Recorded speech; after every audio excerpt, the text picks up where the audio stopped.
Bismillah, alhamdulillah, wassalatu wassalamu ala rasulillah wa ala alihi wa sahbihi wa man wala. Amma ba'd. Allahumma ighfir lana wa li walidina wa li masyayikhina wa liman lahu yadun alaina wa li jami'il muslimin. Amma ba'd.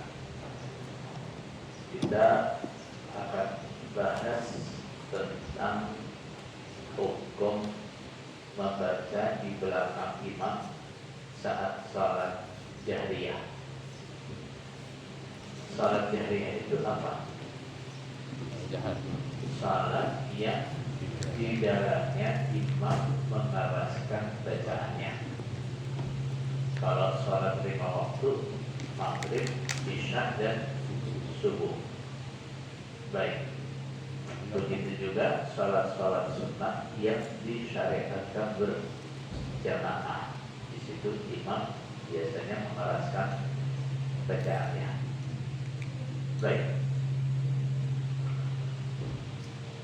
Asy-Syaikh rahimahullah taala mengatakan mulanya Rasulullah sallallahu alaihi wasallam membolehkan makmum untuk membaca Al-Fatihah di belakang imam saat salat jahriyah.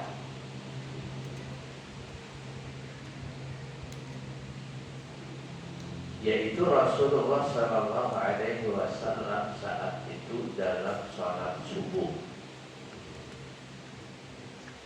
Saat itu Rasulullah sallallahu alaihi wasallam kesulitan dalam membaca. Setelah selesai salat, Rasulullah sallallahu alaihi wasallam mengatakan, barangkali tadi kalian membaca di belakang imam. Mereka menjawab, iya wahai Rasulullah, kami membacanya dengan cepat. Lalu Rasulullah sallallahu alaihi wasallam mengatakan, jangan lakukan itu kecuali ketika membaca Al-Fatihah saja. Jadi selain Al-Fatihah jangan kalian baca di belakang imam. Kenapa? Karena salat itu tidak sah bagi orang yang tidak membaca Al-Fatihah. Baik. Itu awalnya demikian. Kemudian Rasulullah sallallahu alaihi wasallam melarang untuk membaca semuanya, baik itu Al-Fatihah maupun selain Al-Fatihah dalam sholat jahriyah. Pokoknya makmum hanya mendengar, baik itu Al-Fatihah atau selain Al-Fatihah. Nah, diriwayatkan dalam sebuah hadis Rasulullah sallallahu alaihi wasallam waktu itu selesai dari salat subuh. Kemudian beliau bertanya, apakah tadi ada yang membaca bersamaku? Terus mereka menjawab, iya wahai Rasulullah. Kemudian Rasulullah mengatakan, saya merasa tersaingi atau terganggu dalam bacaanku. Abu Hurairah mengatakan sejak saat itu orang-orang tidak lagi membaca bersama Rasulullah sallallahu alaihi wasallam dalam salat jahriyah. Adapun dalam salat sirriyah mereka membaca samar untuk diri mereka sendiri. Baik, ini dalilnya Syekhul itu. Kemudian Rasulullah sallallahu alaihi wasallam menjadikan mendengarkan ketika imam membaca atau memperhatikan saat imam membaca itu sebagai kesempurnaannya bermakmum. Rasulullah mengatakan innama ju'ilal imamu liyutamma bihi fa idza kabbara fakabbiru wa idza qara'a fa'ansitu. Imam itu dijadikan untuk diikuti. Ketika imam takbir, takbirlah. Ketika imam membaca, perhatikanlah. Dia memperhatikan insan itu dan dia memperhatikan. Baik. Kemudian dalam hadis lain juga menunjukkan Rasulullah SAW menjadikan mendengar bacaan imam itu mencukupi dari membaca. Artinya makmum itu ketika imam membaca dia cukup mendengar, dia tidak perlu membaca. Nah, Rasul mengatakan maka lahu imamun fa qira'atul imami lahu qira'atun. Siapa yang punya imam maka bacaan imam itu cukup menjadi bacaan dia. Nah, Syekh dan Muhammad ini berlakunya dalam salat jahriyah. Baik, ikhwan rahimanillah wa iyyakum. Memang terdapat perbedaan pendapat dalam hal ini. Apakah dalam sholat jahriyah makmum itu tetap harus membaca Al-Fatihah atau tidak? Nah, sebagian ulama seperti Al-Imam Al-Bukhari rahimahullah ta'ala memilih bahwa makmum tetap wajib membaca Al-Fatihah saat salat jahriyah. Nah, kecuali apabila dia tidak lagi dapat kesempatan untuk membaca. Gimana? Dia bergabung dengan imam saat menjelang rukuk sehingga dia tidak bisa membaca Al-Fatihah. Nah, sebagian ulama termasuk Syekh Al-Albani rahimahullah ta'ala seperti yang saya katakan tadi, mengatakan bahwa kewajiban membaca Al-Fatihah dalam sholat jahriyah itu dimansuh. Apa dimansuh? Hukumnya diralat, hukumnya direvisi. Nah, hukumnya direvisi sehingga walaupun Al-Fatihah dalam sholat jahriyah makmum tidak membacanya, makmum cukup mendengarkannya. Baik. Kalau saya yang saya dapat dari guru-guru saya lebih menekankan pendapat yang mewajibkan membaca Al-Fatihah bagi makmum itu wajib walaupun dalam sholat jahriyah.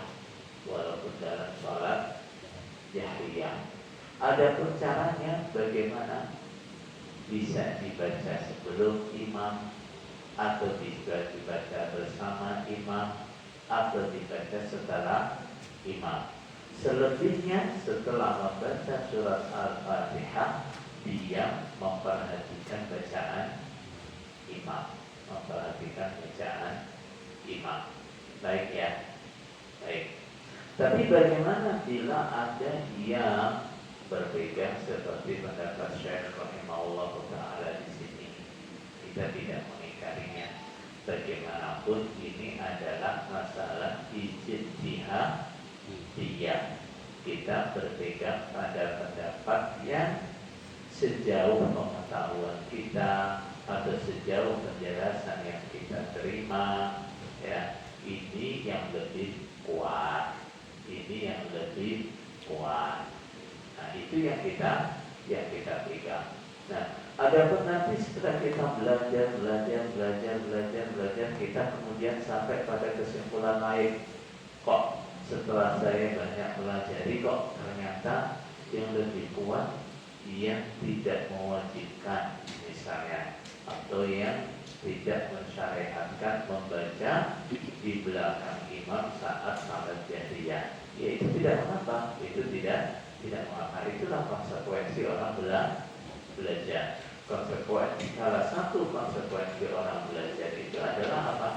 Akan ada ralatan atau rujukan terhadap ucapan-ucapan atau pemahaman-pemahaman yang terdahulu. Yang seperti itu biasa, Justru tidak benar kalau misalnya kita belajar itu dengan prinsip saya belajar apa saja, yang penting yang saya paham, yang sudah saya pahami tidak boleh berubah misalnya. Itu justru salah. Nah, kalau apa yang sudah dipahami tidak boleh berubah, buat apa kita belajar? Ya kan? Nah, buat apa kita belajar kalau yang kita pahami itu tidak boleh dirubah? Nah, jadi dan yang seperti itu di kalangan ulama itu hal yang biasa. Contohnya kita jumpai Al-Imam Syafi'i dalam buku fikih dia itu ada mazhab qadim, mazhab lama, ada mazhab jadid. Nah, mazhab qadim itu atau qaul qadim itu adalah kitab fikih yang beliau tulis saat beliau masih di Irak. Baik, setelah itu beliau hijrah ke Mesir. Di Mesir beliau banyak belajar atau mendapatkan faedah yang tidak beliau dapatkan selama di Irak. Nah, sehingga ketika di Mesir itu beliau menulis kitab lagi yang terkenal dengan Al-Qaulul Jadid. Nah, pendapat Imam Syafi'i yang baru itu kenapa itu? Dengan tambahnya pengetahuan dia, bertambahnya ilmu dia, banyak hal-hal yang kemudian dia revisi lagi. Oh, setelah melihat dari ini, nah ternyata yang lebih kuat adalah yang ini. Yang dulu dipandang itu lebih kuat, lebih sahih, ternyata itu yang lebih lemah. Dan itu tidak mengapa. Dan itu nanti akan terjadi juga pada kita. Nah, bahkan untuk sekelas orang yang tidak bertakhusus atau spesialisasi dalam ilmu. Nah, kita yang hanya hadir kajian umum saja misalnya. Sekarang kita mendengar penjelasan dari satu ustaz kayaknya dan mantap, yakin ini yang pas yang ini, gitu kan, dari paparan ustaz itu. Tapi ternyata begitu kita dengarkan paparan ustaz yang lain lagi, itu sudah berbeda apa? Nah, kita sudah berbeda makna. Oh, kayaknya penjelasannya ini lebih kuat, lebih mantap daripada yang kemarin. Nah, jadi yang menjadi kewajiban kita itu adalah apa? Berpegang mengikuti apa yang kita yakini ini yang paling pas, ini yang paling sesuai dengan. Jadi itu kewajiban kita. Itu adalah kewajiban kita. Baik. Jadi dalam masalah ini ya ada dua pendapat, dan keduanya ini kalau saya bilang dalilnya sama-sama kuatnya. Nah, sebagian ulama berpandangan kalau salat jahriyah makmum tidak baca Al-Fatihah maupun yang lain. Sebagian ulama kalau pun salat jahriyah makmum tetap membaca Al-Fatihah. Baik. Nah, sementara yang kesimpulan yang saya pegang sampai sekarang adalah pendapat yang mana? Walaupun salat jahriyah makmum tetap membaca Al-Fatihah. Mungkin suatu saat saya juga bisa berubah pandangan. Ya, mungkin suatu saat saya juga bisa berubah pandangan. Tapi sampai saat ini ya kesimpulan yang saya pegang adalah ini. Baik ya. Baik. Kemudian bagaimana dengan salat sirriyah? Apa itu salat sirriyah?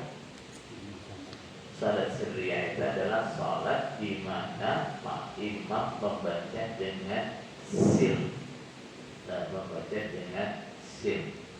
Baik. Syekh rahimahullah taala mengatakan adapun dalam salat sirriyah Nabi menetapkan mereka untuk tetap membaca dalam salat sirriyah. Baik, tapi baca dengan apa? Dengan samar. Nah, Syekh rahimahullah taala merujuk pada hadisnya Jabir radhiyallahu anhu. Jabir mengatakan kunna naqra'u fi dhuhri wal asri khalfal imami ar-rak'ataini al-ulayaini bi fatihatil kitabi was suratin wa fil akhiraini bi fatihatil kitabi. Jabir mengatakan dulu kami biasanya dalam sholat zuhur dan asar kami membaca dalam 2 rakaat yang pertama surat Al-Fatihah dan surat yang lain. Kemudian dalam 2 rakaat kedua kami hanya membaca Al-Fatihah. Hadis ini menunjukkan apa? Bahwa mereka dalam sholat sirriyah membaca Al-Fatihah juga membaca yang lain. Baik. Nah, di sini hampir tidak ada perbedaan karena apa? Tidak ada kewajiban mendengarkan imam karena imam tidak memperdengarkan bacaannya. Baik. Terus saya menjelaskan bahwa innama angkarat tashwisha alaihi biha. Yang pernah diingkari oleh Rasulullah SAW adalah mengganggu Nabi dengan bacaan. Gimana? Mengganggu Nabi dengan bacaan. Artinya itu apa tuh? Makmum mengeraskan bacaannya di belakang imam sehingga imamnya saat itu Nabi SAW terganggu. Nah, bagaimana ceritanya? Itu adalah saat Nabi sedang sholat zuhur.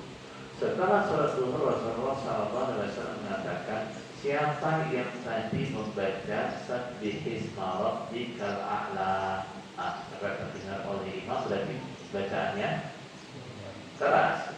Baik. Kemudian ada seorang laki-laki menjawab, saya wahai Rasulullah, tapi saya hanya menghendaki kebaikan, tidak ada niat apa-apa. Nah, hanya niat ingin kebaikan. Baik. Kemudian Rasulullah SAW mengatakan, saya mengetahui, terus saya melihat ada seseorang yang menyaingiku dalam bacaan. Baik, jadi Rasulullah mengingkari, dia mengatakan apa? Ini menyaingi atau mengganggu saya dalam bacaan. Baik. Dalam hadis lain, lafaznya kanu yaqra'una khalfan Nabi sallallahu alaihi wasallam fayajharuna bihi faqala qalattum alayya al-Qur'ana. Dalam hadis lain, lafaznya adalah mereka dulu biasanya membaca di belakang Rasulullah sallallahu alaihi wasallam atau pernah membaca di belakang Rasulullah sallallahu alaihi wasallam dengan bacaan yang keras. Maka setelah sholat Rasulullah mengatakan kalian mengganggu bacaan Qur'anku. Baik. Nah, dalam hadis lain Rasulullah SAW mengatakan innal musalli yunaji rabbah wal yanzur bima yunajihi wa la yajharu ba'dukum ala ba'din bil Qur'ani. Orang yang sholat itu sedang bermunajat, sedang bermisi dengan Rabbnya, maka supaya diperhatikan bagaimana cara dia bermunajat. Nah, kemudian poinnya di sini, jangan sampai sebagian kalian mengeraskan bacaannya mengalahkan sebagian. Jadi jangan sampai dalam sholat bacaannya saling mengganggu, ya. Yang di sini baca keras, yang sebelahnya terganggu, di sini baca keras, sebelahnya terganggu lagi. Nah, yang disyariatkan baca keras siapa? Imam. Yang keraskan baca, yang disyariatkan baca keras hanya imam. Berarti selain imam jangan mengeraskan bacaannya. Baik. Baik ya. Jadi kalau untuk salat sirriyah tidak ada iskal. Tidak ada iskal. Kenapa? Karena tidak ada kewajiban untuk memperhatikan bacaan imam. Jadi saat salat sirriyah makmum tetap membaca Al-Fatihah. Nah, bahkan selain surat Al-Fatihah pun dia baca. Kenapa?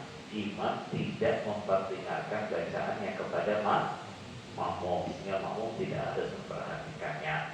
Begitu juga, misal dalam sholat jahriyah, posisi makmum jauh dari imam, tidak mendengar bacaannya imam.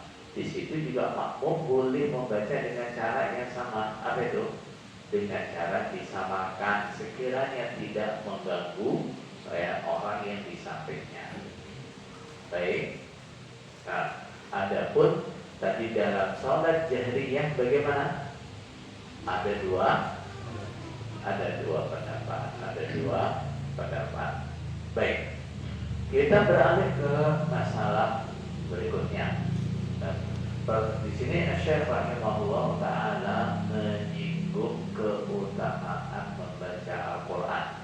Nah, Rasulullah sallallahu alaihi wasallam mengatakan, man qara'a harfan min kitabillahi falahu bihi hasanah wal hasanatu bi asyri amsalha. Barang siapa membaca satu huruf dari Al-Quran, maka dia akan mendapatkan satu kebaikan, dan satu kebaikan itu dilipatkan menjadi 10. Berarti satu huruf dia dapatkan 10 kebaikan. Rasulullah menambahkan, la aqulu alif lam mim harfun. Aku tidak mengatakan kalau alif lam mim itu satu huruf, walakin alifun harfun wa mim wa lamun harfun wa mimun harfun. Akan tetapi alif itu satu huruf, lam itu satu huruf, mim itu satu huruf. Baik. Dari sini. Nah, berarti yang afdal ketika salat itu bacaannya panjang atau pendek? Yang afdal itu yang bacaannya panjang atau pendek? Yang bacaannya panjang. Ini sesuai dengan hadis lain. Dan afdalus sholati tulul qunuti. Nah, salat yang paling utama itu adalah yang kunutnya panjang. Apa yang dimaksud kunutnya panjang? Berdirinya panjang. Berdiri panjang untuk apa? Untuk membaca Al-Quran. Al-Quran. Hanya saja kalau sholat berjamaah, imam harus memperhatikan kondisi makmum. Jangan hanya berpegang pada hadis ini saja. Yang afdal itu kan yang bacaannya panjang, kemudian dia panjangkan bacaannya sampai memberatkan makmumnya, itu tidak boleh. Tapi kalau kita salat sendiri gimana? Baca sepanjang-panjangnya. Rasulullah SAW pernah kita bahas kan? Ya, beliau salat rakaat pertama baca surat Al-Baqarah satu rakaat nih. Baca surat Al-Baqarah disambung An-Nisa, disambung Ali Imran dalam satu rakaat. Dalam sholat sendiri dan sholat lain, itu yang beliau lakukan. Tapi kalau untuk sholat jamaah, Rasulullah pernah menegur Mu'adz karena apa? Sholatnya bacaannya terlalu panjang sampai ada jamaahnya yang mundur keluar dari masjid. Rasulullah SAW menegur, apakah dan ya Mu'adz, kamu mau jadi perusak lagi Mu'adz, jadi gak boleh ya, yang seperti itu merusak. Akhirnya orang lari gak mau sholat jamaah. Baik.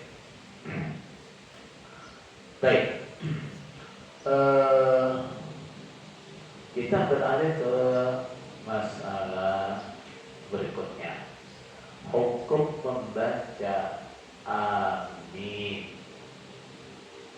Baik. Rasulullah sallallahu alaihi wasallam ketika selesai membaca Al-Fatihah, Rasulullah membaca amin dengan suara keras dan suara yang panjang. Gimana dengan suara keras dan panjang?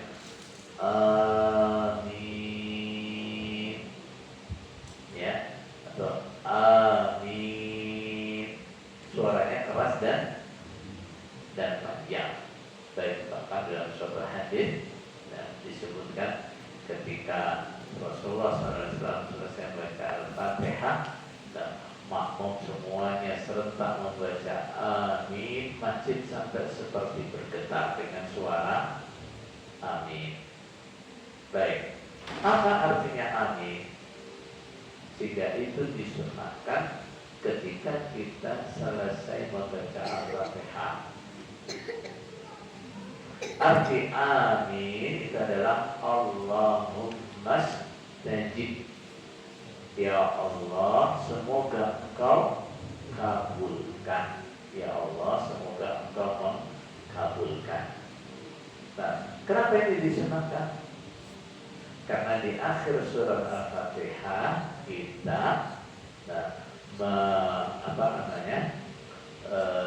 memohon dengan beberapa permohonan. Baik, apa itu? Siratal mustaqim. Ya Allah, tunjukkan kami ke jalan yang lurus yang benar. Siratal ladzina an'amta 'alaihim, yaitu jalan orang-orang yang telah Engkau beri nikmat.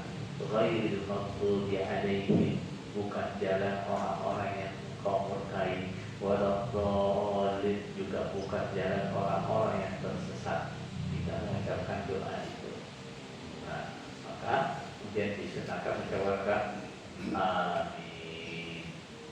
Baik, ini diucapkan oleh imam dan makmum. Baik, Rasulullah SAW juga memerintahkan agar makmum mengikuti takmirnya imam. Takmir itu bacaan aminnya imam, ya, sesaat setelah imam membaca amin. Ya, gimana itu imam baca amin, makmum segera menyusul amin. Yang didahului makmumnya, ya, makmumnya waladhdallin belum selesai, imamnya sudah amin dulu, ya. Jadi yang benar gimana? Nah, imam baca waladhdallin amin, makmum amin. Baik ya, baik. Fayaqulu idza qala al-imam ghairil maghdubi 'alaihim waladdallin faqulu amin. Fa innal malaikata taqulu amin wa innal imama yaqulu amin. Wa fi lafdhin fa idza ammana al-imamu fa aminu. Baik, perhatikan. Rasulullah SAW dalam hadisnya mengatakan satu,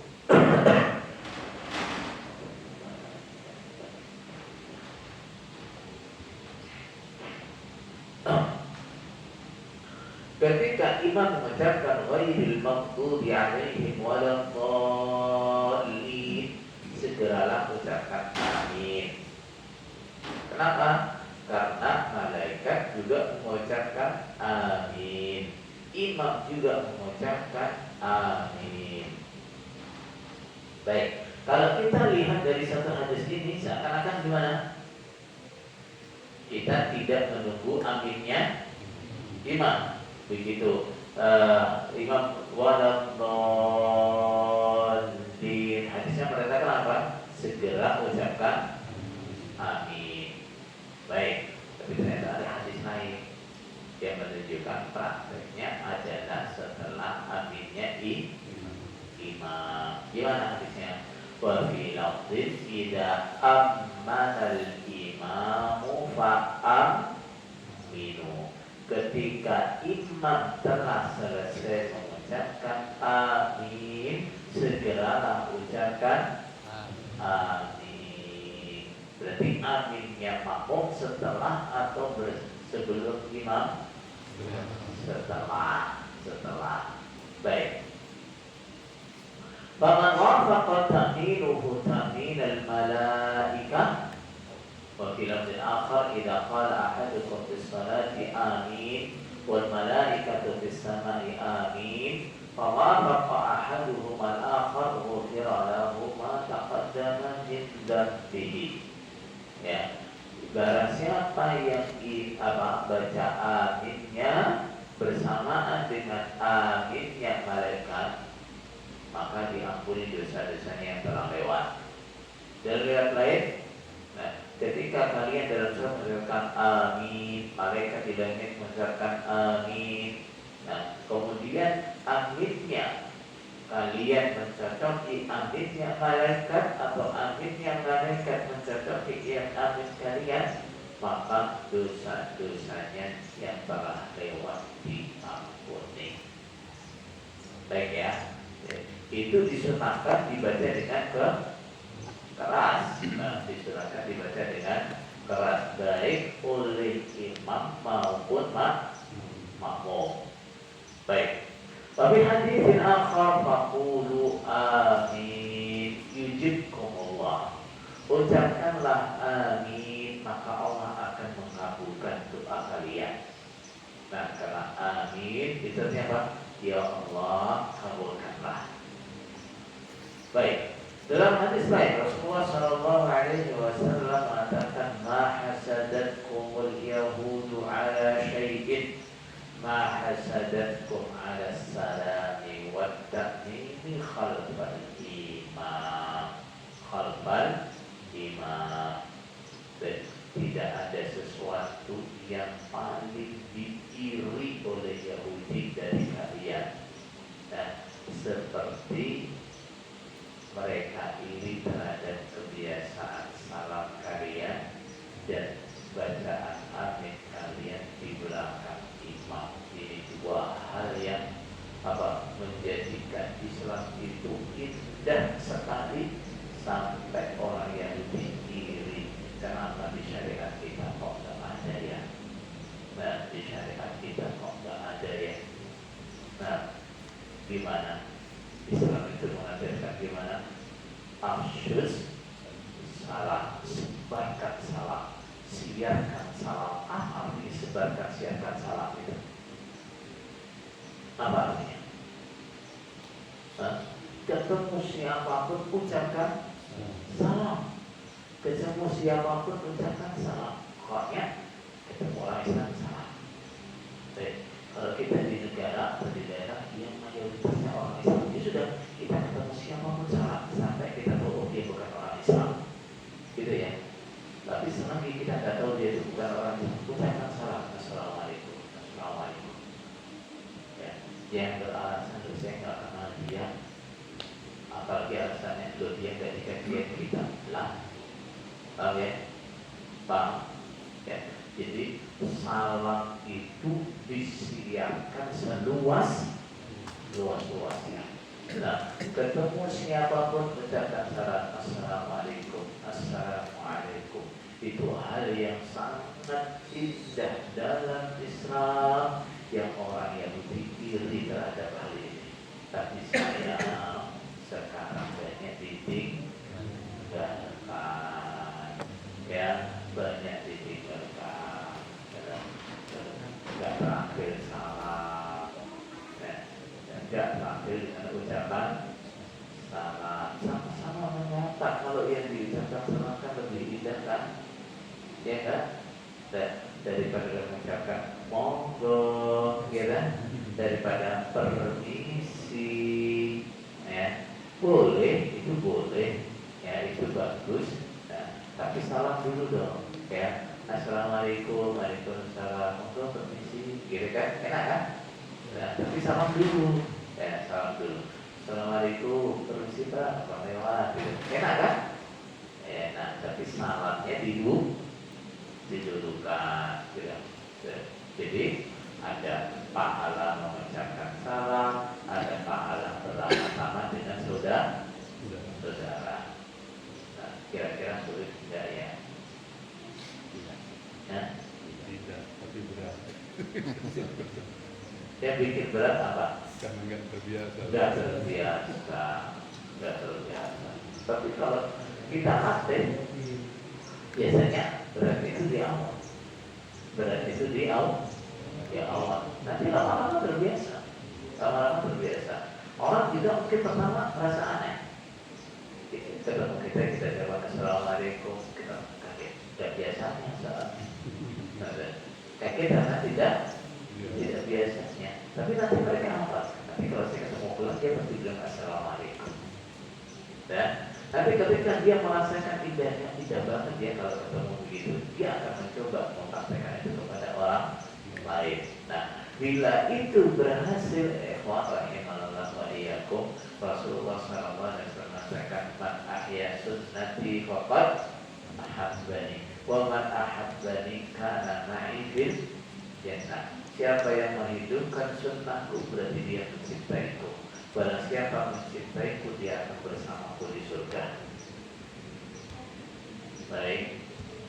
Nah, hidupkan sunnah ini adalah sunnah yang banyak ditinggalkan. Ini sunnah yang mati kan, kalau yang ditinggalkan. Kita hidupkan sunnah yang mati itu. Nah, sebagai bentuk cinta kita kepada Rasulullah Sallallahu Alaihi Wasallam. Ya, dia sudah ada kebiasaan salam, tapi kebanyakan kebiasaan salamnya hanya buat teman kajiannya.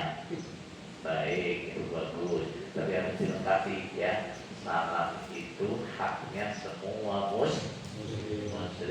Jangan hanya teman kajian saja. Ya, salam itu untuk yang kita kenal maupun kita tidak kenal. Baik ya. Baik. Itu kalau kita udah salam nggak dijawab, Ustaz. Iya. Kalau kita salam nggak dijawab apa Pak? Ya biarin.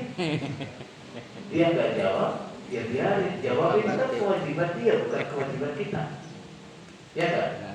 Ya. Menjawab salam itu kewajiban dia, bukan kewajiban kita. Kewajiban apa? Yang disunahkan kepada kita adalah mengucapkan salam. Tidak. Dan yang wajib itu siapa? Yang mendengar salam dan mendapat salam, itu dia yang wajib untuk membalas. Kita salam dan dijawab, ya nggak apa-apa. Ya, kita sudah dapat pahala mengerjakan sunnah. Dia yang salah karena nggak mau jawab. Gitu aja. Entah aja kan ya. Jangan salam assalamualaikum. Tidak assalamualaikum. Nah,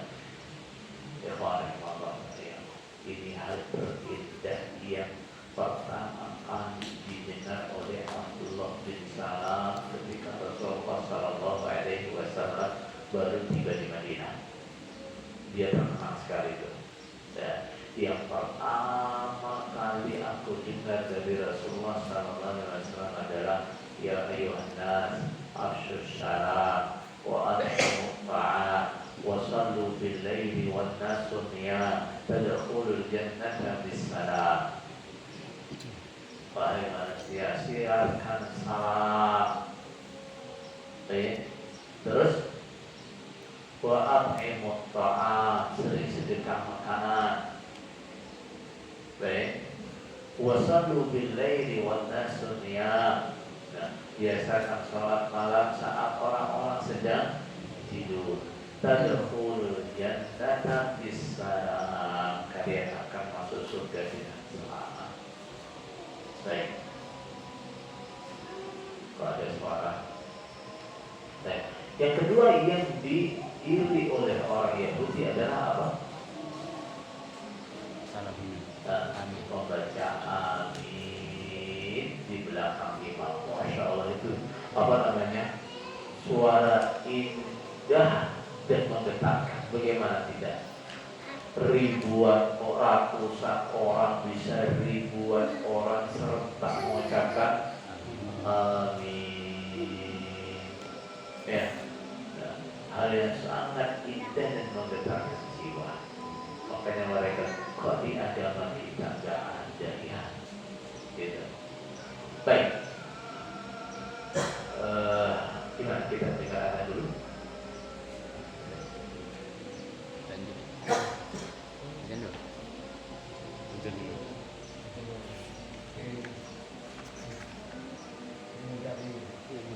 Mana yang berapa? Hadir.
Baik.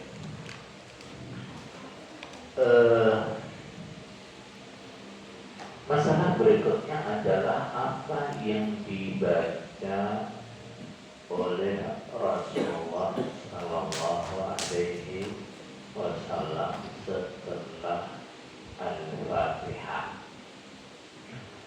sebelumnya Syekh rahimahullah taala di sini memberikan kaidah umum metode bacaan Rasulullah Shallallahu Alaihi Wasallam dalam salat,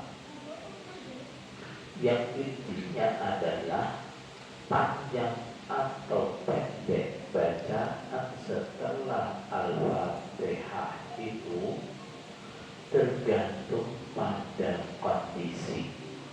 Tergantung pada apa? Kondisi. Nah, bila kondisinya memungkinkan membaca panjang, Rasulullah baca panjang. Bila kondisinya menuntut baca pendek, Rasulullah baca pendek. Nah, tidak tergantung pada sholat apa. Ya, tidak tergantung pada sholat apa, tapi tergantung pada kondisinya seperti apa. Baik, di situ Rasulullah SAW Syekh rahimahullah taala mengatakan terkadang Rasulullah itu baca pendek karena safar. Bahkan safar pun kadang baca panjang, tapi umumnya kalau safar baca pendek. Nah, tapi pernah juga pas safar itu sholat maghrib Rasulullah baca surat apa? Al-Mursalat, panjang ya, panjang. Baca surat Al-Mursalat pada surat maghrib itu pernah. Nah, terkadang Rasulullah SAW baca pendek karena tersedak saat baca. Terkadang beliau baca pendek karena sedang sakit. Pernah juga Rasulullah baca pendek karena ada suara anak kecil nangis. Nah, ini pernah nih.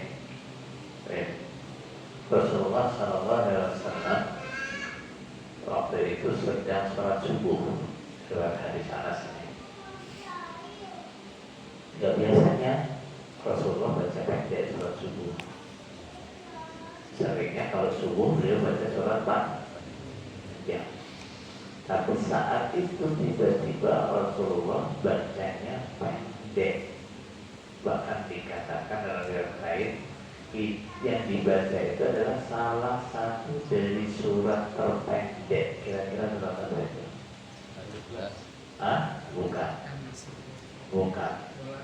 Al-Asr salah. Al-Kautsar. Nah, dari salah satu dari surat yang paling pendek itu dibaca oleh Rasulullah.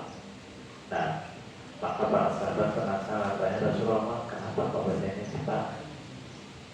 Nah, Rasulullah menjawab, aku tadi dengar suara anak kecil nangis. Nah, aku mengira dan ibunya itu juga sholat bareng kita. Nah, maka aku cepatkan agar apa? Nah, agar ibunya itu longgar, bisa segera menenangkan dia. Karena namanya ibu kalau dengar anaknya nangis itu biasanya nggak bisa tenang. Dari riwayat lain Rasulullah SAW mengatakan, nah, saya itu sebenarnya mulai sholat ingin baca surat panjang, tapi tiba-tiba saya dengar suara tangis anak kecil, maka saya pendekkan bacaan saya. Karena apa? Karena saya mengetahui betapa beratnya perasaan ibu karena anaknya menangis. Nah, jadi memang secara asal yang paling bagus itu yang bacaannya panjang. Tapi dalam kondisi-kondisi tertentu, Rasulullah Shallallahu Alaihi Wasallam memendekkan bacaannya. Nah, di sini dibutuhkan kefakihan seorang imam. Ya, seorang imam sholat harus fakih. Dia harus tahu kapan saya panjangkan, kapan saya pendekkan. Nah, kapan saya bacakan, kapan saya bacakan. Nah, baik. Kemudian Syekh rahimahullah ta'ala mengatakan seringnya Rasulullah itu membaca dari awal surat sampai akhir.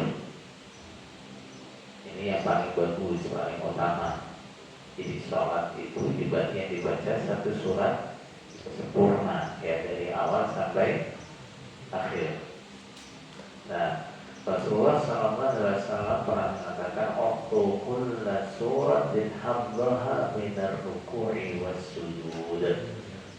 Dalam baik diikuti suratin raka'ah.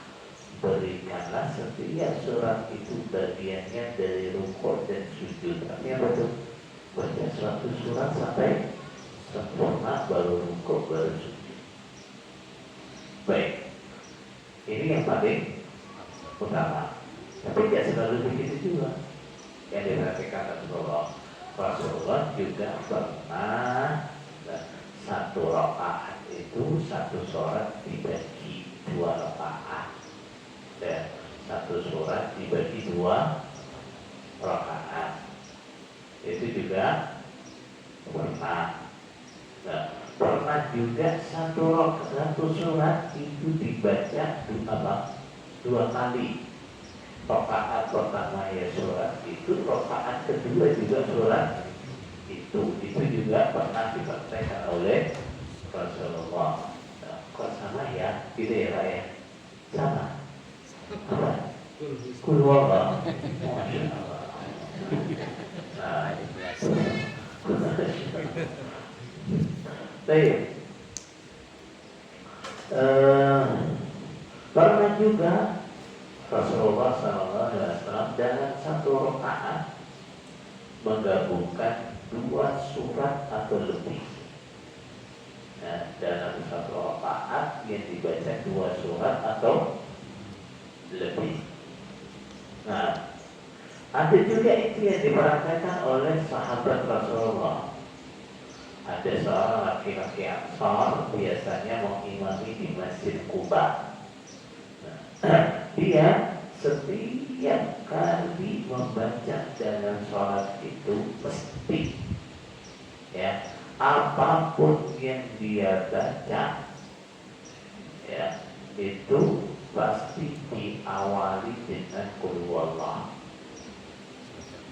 Ya, jadi kalau ada lagi riwayat yang sebaliknya, apa itu? Setiap kali baca surat pasti belakangnya surat Al-Ikhlas. Ada yang riwayatnya begitu juga. Nah, yang ini enggak.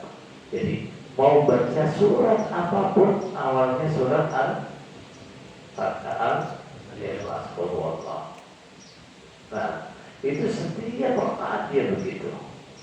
Akhirnya teman-temannya ada yang mempertanyakan kenapa begitu.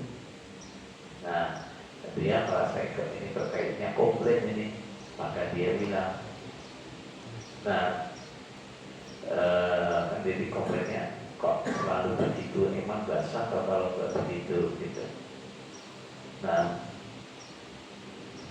terus dia menjawab, saya gak bisa berubah, saya gak bisa ninggalin qul huwallahu ahad. Kalau sampai kalian semua mau, ya saya mengimami dengan cara seperti itu. Tapi kalau kalian gak suka, ya sudah, saya gak ngimami apa-apa. Ya, tapi selagi saya disuruh ngimami, saya akan selalu begitu. Baik, tapi karena dia ini dipandang yang paling layak, paling afdal, dan mereka tetap memilih diimami oleh laki-laki tadi. Nah, tapi begitu Rasulullah SAW datang ke Kuba, itu dikabarkan kepada Rasulullah ini kebiasaan imam kita ini begini, gimana ya Rasulullah? Rasulullah katanya, Baiklah, kenapa begitu? Nah, kenapa nggak bisa mengikuti permintaan teman-temanmu? Kayaknya gampang aja kan? Ya, ganti surat Al-Ikhlasnya dengan yang lain loh, gitu. Ya, baik. Kenapa harus begitu? Dia menjawab, karena saya sangat suka dengan Qul huwallahu ahad. Nah, suka bukan karena pendeknya, ya, suka karena kandungannya. Ya, di dalamnya tersebut sifat-sifat sempurna Allah Subhanahu wa Ta'ala. Dan saya suka dengan surat ini.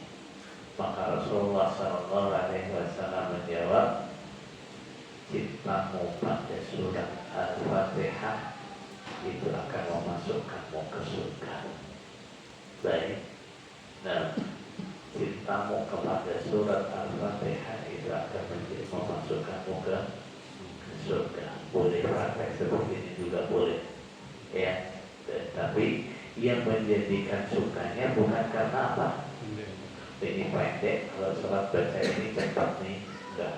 Nah, karena apa? Dia prakteknya, dia baca Qul huwallahu dulu, terus baca surat yang lain. Nah, pokoknya kalau yang setelah Qul huwallahu dia gonta-ganti gitu. Tapi apapun yang mau dibaca awalnya Qul huwallahu, awalnya Qul huwallahu. Pokoknya yang Qul huwallahu ini enggak ada alternatifnya. Pokoknya apapun suratnya awalnya adalah Qul huwallahu.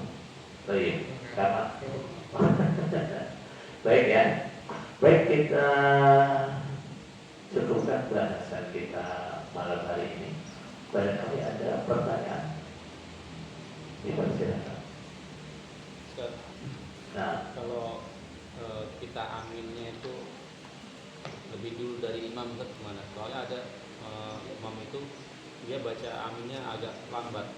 baik, kurang pas, ya, kurang pas, ya. Jadi yang pas apa?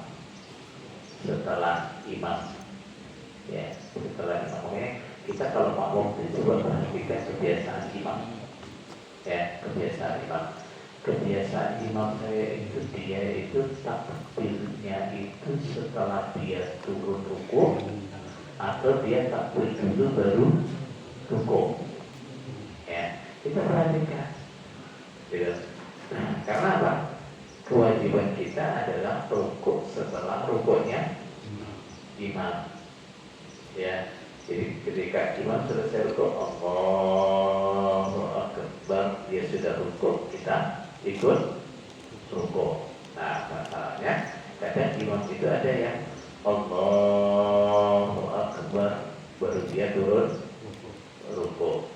Ada yang apa namanya? Allahu Akbar itu dia sudah ruku.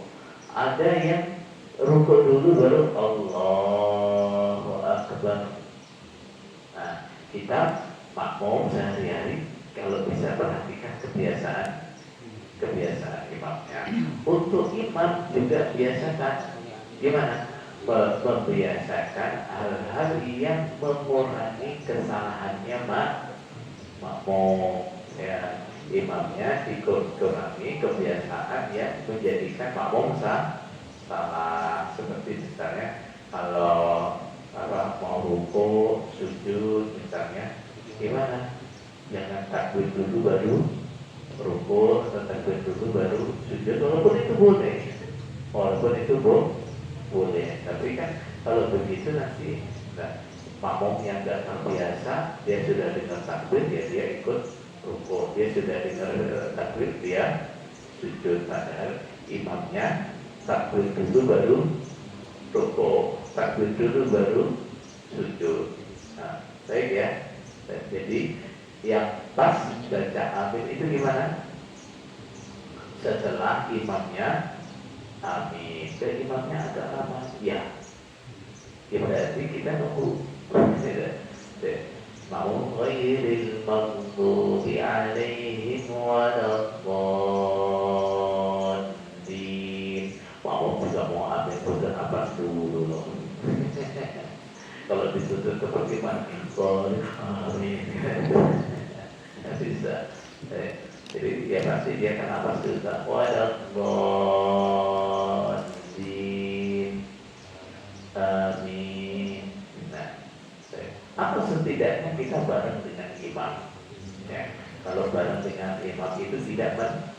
tidak mendahului. Yang tidak boleh kan mendahului kan ya.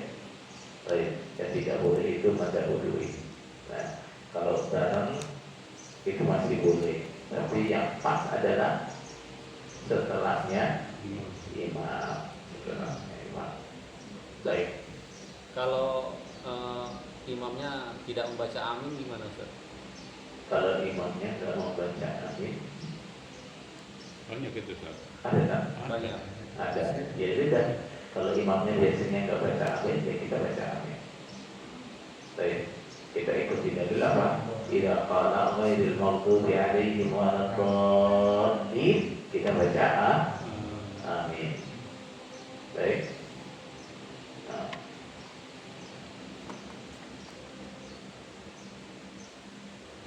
Ada lagi? Cukup? Cukup? Tidak, tidak. Membaca Al-Quran itu gak harus urut sesuai dengan urutan suratnya.